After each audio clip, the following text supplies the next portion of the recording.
Hey everyone, in this tutorial, I'll show you how to fix Hotmail account recovery issues in 2026.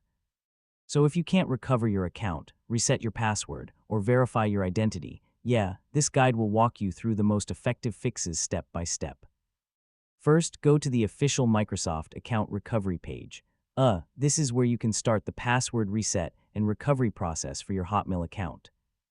Next, enter your Hotmail email address and recovery details carefully. So, use the recovery email or phone number linked to your account if possible. Now check for the verification code.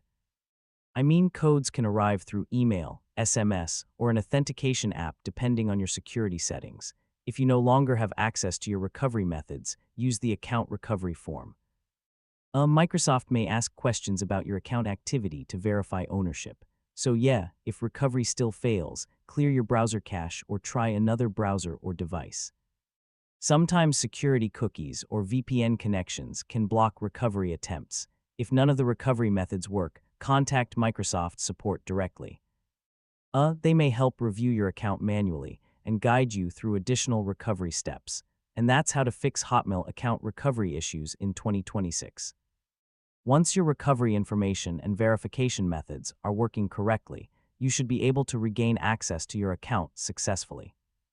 If this guide helped you out, feel free to check out more Hotmail and Outlook troubleshooting tutorials. Hey everyone.